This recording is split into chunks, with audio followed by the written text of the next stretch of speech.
con nuestros compañeros Raimundo Redondo, Felipe Cárdenas, Eduardo García, Camilo González, Ignacio Jaramillo, Ignacio Riquelme y yo, Vicente Cáceres, daremos por comenzado nuestro seminario de polímeros. Objetivos. En esta presentación buscamos explicar y analizar todos los aspectos de los polímeros, su definición y tipos de polímeros, sus características y procesos de producción, en qué ámbitos de la industria influyen y cuál es su impacto ambiental. ¿Qué son los polímeros? Los polímeros son macromoléculas compuestas por una o más unidades químicas, llamadas monómeros. Los polímeros se clasifican en dos tipos: los polímeros naturales, que son los polímeros de origen natural derivados de plantas y animales, por ejemplo celulosas, almidones, proteínas, caucho natural, entre otros. También tenemos los polímeros sintéticos, los cuales son los polímeros obtenidos industrialmente por procesos de polimerización a partir de monómeros y por vía puramente sintética, a partir de sustancias de bajo peso molecular como el caucho plástico y el material de fibra. Los polímeros son importantes en el área industrial debido a su gran polivalencia para cumplir las necesidades de esta misma. ¿A qué se debe esto? Se debe a las propiedades como la ligereza, la resistencia y la flexibilidad en muchos casos, además de su capacidad de biodegradarse o reciclarse de una manera mucho más sencilla. Propiedades de los polímeros. Físicas. Densidad. Los polímeros tienden a tener baja densidad, lo que lo hace materiales ligeros. Elasticidad. Algunos polímeros, como el caucho, son muy elásticos y pueden deformarse y volver a su forma original. Dureza. Resistencia del polímero a ser rayado o atravesado. Polímeros como el policarbonato son muy duros y resistentes a impactos. Tenacidad. Capacidad del material para absorber energía durante el impacto. Resistencia a la tracción. Es la fuerza necesaria para estirar un polímero antes de romperse. Importante en aplicaciones estructurales como fibras textiles, plásticos de ingeniería, entre otros. Propiedades térmicas. Conductividad térmica. La mayoría de los polímeros tienen una baja conductividad térmica, malos conductores de calor, lo que significa que no transmiten el calor fácilmente. Esto los hace útiles en aplicaciones donde se requiere aislamiento térmico, como en revestimiento de edificios, envase y aislamiento de cables. Punto de fusión. Temperatura a la cual un polímero cristalino pasa del estado sólido a líquido. Temperatura de transición vítrea. Temperatura a la que un polímero amorfo pasa de un estado vítreo rígido a un estado gomoso, flexible. Propiedades químicas. Resistencia a la corrosión. No se oxidan fácilmente, lo que los hace útiles en ambientes agresivos. Estabilidad química frente a diferentes entornos. Varían según el tipo de entorno que se enfrenten. Muchos polímeros resisten ataques de ácidos, bases y solventes, dependiendo de su estructura. Propiedades eléctricas. Propiedades aislantes. La mayoría de los polímeros, debido a su estructura molecular con enlaces covalentes, no conducen la electricidad fácilmente. Esto los hace ideales como aislantes en aplicaciones eléctricas. Semiconductores. Algunos polímeros especiales, como los polímeros conductores, pueden ser modificados para tener propiedades semiconductoras. Esto debido a la presencia de sistemas de enlace conjugados, enlaces dobles alternados con simples, permitiendo que los electrones se puedan deslocalizar a lo largo de la cadena, facilitando así el movimiento de la carga. Producción y procesamiento. Tenemos 3 puntos. El primero es el síntesis de polímeros. Aquí tenemos la polimerización por adición y condensación. Por condensación es un proceso químico donde el monómero reacciona por formar un polímero, liberando sus productos como agua. Y la polimerización por adición, que también es llamada polimerización en cadena, es un tipo de reacción química mediante la cual muchas moléculas pequeñas llamadas monómeros se unen para formar una molécula grande llamada polímero, sin desprender moléculas pequeñas como subproductos. Tenemos los procesos industriales con 4 modelos. Tenemos el modelo por inyección, que es un proceso semicontinuo donde un polímero fundido se inyecta a alta presión en un molde cerrado. Tenemos el modelo por extrusión, que es un proceso que consiste en forzar un polímero fundido a través de una matriz para obtener perfiles continuos con sección transversal constante como tubos, láminas o perfiles. Es adecuado para la producción en masa y permite la creación de formas complejas. Tenemos el modelo de soplado, que es para fabricar piezas huecas como botellas y envases. Este proceso implica inflar un material fundido dentro de un molde cerrado. Existen 2 tipos de variantes principales: la inyección soplado y la extrusión soplado.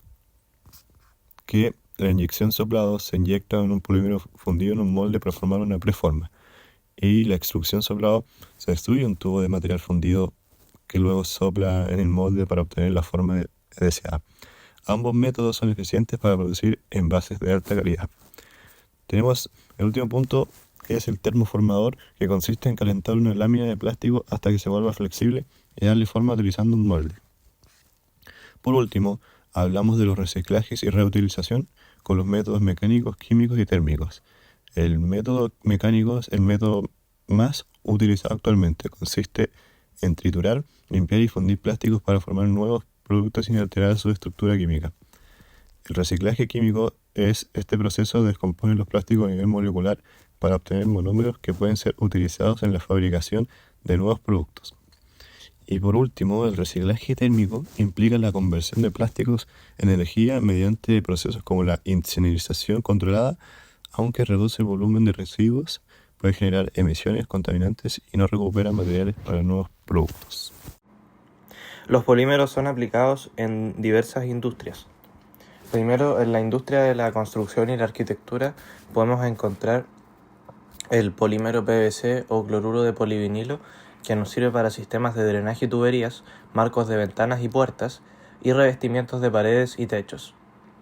Por segundo tenemos el polietileno y polipropileno, que nos sirve para las cañerías de agua potable y aguas residuales y para recubrimientos impermeables. Tercero tenemos el poliestireno expandido o EPS, que sirve para aislantes térmicos en paredes, techos y suelos. Y por último tenemos el poliuretano, que sirve para espumas aislantes térmicas y acústicas y adhesivos y selladores. Luego en la industria automotriz tenemos los polímeros que son ocupados para componentes estructurales y de carrocería de los automóviles. Estos son el polipropileno, poliuretano, ABS, policarbonato, plásticos reforzados con fibra de vidrio. Y sirven para parachoques, paneles de puertas, capós, revestimientos interiores y exteriores y rejillas y molduras. Luego tenemos los polímeros que son ocupados para componentes mecánicos y de motor. Estos polímeros son el nylon, poliacetal, el PVT y plásticos de ingeniería reforzados. Nos sirven para carcasas de baterías, conductos de aire y líquidos, tapas de motor, filtros y ventiladores. Siguiendo con la industria de los embalajes, aquí podemos encontrar polímeros que son ocupados para aplicaciones sostenibles. Estos son el ácido poliláctico, el PHA, el biopolietileno y las mezclas con almidón. Estos son ocupados para envases biodegradables y compostales, envases reciclables o reciclados y reducción de peso y espesor.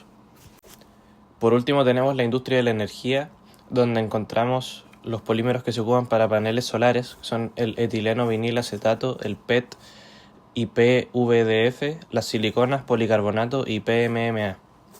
Luego tenemos los polímeros que son ocupados para aspas de turbinas eólicas. Estos son composites de polímeros reforzados con fibra de vidrio o carbono.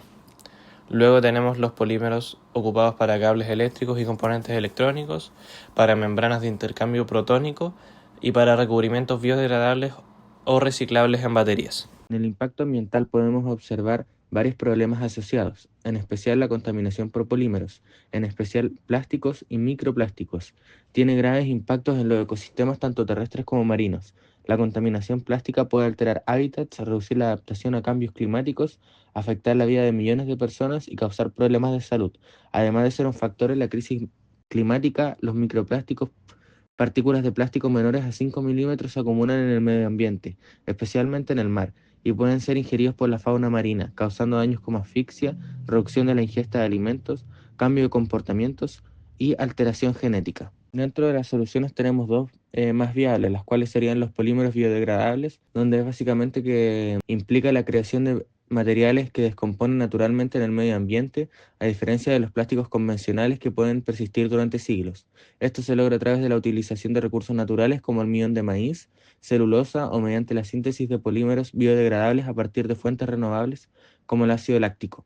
También otra de las soluciones es la economía circular de polímeros, la cual se basa en tomar, hacer, desechar, de la economía lineal, reemplazando por un enfoque donde los materiales se diseñan para ser usados, no para botarse. En esencia, se trata de un sistema económico en bucle cerrado que busca mantener los materiales en uso durante el mayor tiempo posible. La economía circular en el uso de polímeros busca maximizar la durabilidad y eficiencia de los productos, minimizando el desperdicio y promoviendo la reutilización, reparación, remanufactura y reciclaje. Este enfoque no solo ayuda a combatir la contaminación plástica, sino que ofrece beneficios económicos, sociales y ambientales. ¿Cómo se relacionan las empresas con los polímeros? La empresa Temupac Ltda se relaciona directamente con los polímeros, ya que utiliza principalmente polietileno y polipropileno como materias primas para la fabricación de bolsas plásticas, films y embalajes industriales. Estos polímeros son seleccionados por sus propiedades de resistencia, flexibilidad, bajo costo y adaptabilidad a diferentes procesos de manufactura. A continuación tenemos una tabla de los polímeros y su reciclabilidad. El PET de alta reciclabilidad es uno de los plásticos más reciclados a nivel mundial, comúnmente utilizado en botellas de bebida y envases de alimentarios. El polietileno de alta densidad, muy utilizado para envases de producción de limpieza, botellas de leche y bolsas de resistentes. Se recicla con frecuencia por su alta rigidez.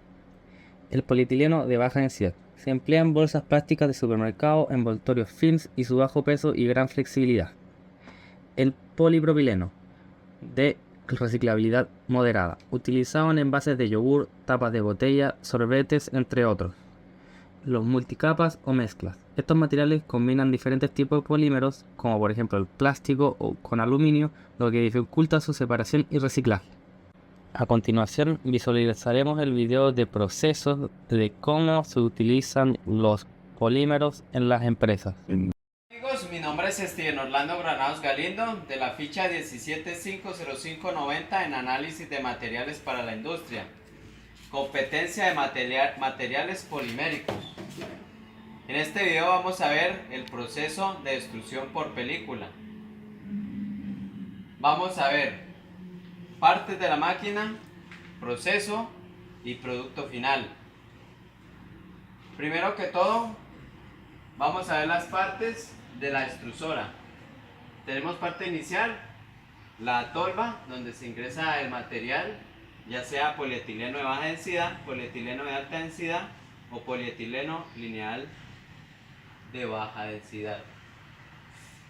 Tenemos el cuerpo de la extrusora, donde se encuentra el tornillo que envía el material desde la parte inicial hasta la parte final de la extrusora. Seguido de eso están las diferentes resistencias, las cuales le dan la temperatura adecuada al material. Llegamos al cabezal, donde sale la manga. Tenemos los diferentes sistemas de centrifugado y de aire, las cuales hacen que el material mantenga su temperatura para mantener la forma de la manga. Les voy a decir las diferentes partes que se encuentran en la parte de abajo. Ya. Acá tenemos panel de controles para darle las temperaturas y diferentes velocidades. Seguido acá tenemos el conjunto de ventilación, donde cae la manga, los diferentes rodillos. Tenemos los motores, los cuales se encargan de darle la velocidad adecuada a los rodillos para llegar al producto final, que sería los rollos de película, tanto de bolsa como de impresión. Ahora vamos a ver el proceso de extrusión de película. Como les decía anteriormente, se ingresa el material por la tolva. Seguido de esto pasa por la extrusora, por el tornillo, llega a su cabezal. Debido a sus temperaturas, pasa el material a su temperatura de fusión, llegando a su estado viscoso, en su estado líquido, moldeable. Llega a las resistencias y finalmente al cabezal, en donde sale en forma de manga. Esta se encarga de ventilar la manga a medida que va bajando y va llegando al punto de los rodillos. Vamos a bajar. Acá vemos que cae por esta abertura la manga, y acá en estas mallas se va secando y se le va dando el proceso de secado. Llega a los rodillos, en donde se estira la película lo más que se pueda. Pasa por el otro sistema de secado y llega a más rodillos con el fin de estirar lo más posible la película. Seguido de esto, se colocan los cores en donde se va a iniciar el proceso de enrollado y finalmente tendríamos el producto final, que serían los rollos de película. Fue un gusto haberles explicado el proceso de extrusión por película. En este mapa conceptual podemos ver una pequeña síntesis de los polímeros, desde qué son, sus propiedades y sus procesos industriales. Para preparar este seminario consultamos diversas fuentes especializadas en la ciencia de los polímeros, tanto como notas sobre procesos industriales como informes de especialistas en el tema. Y así damos por concluido nuestro seminario de polímeros.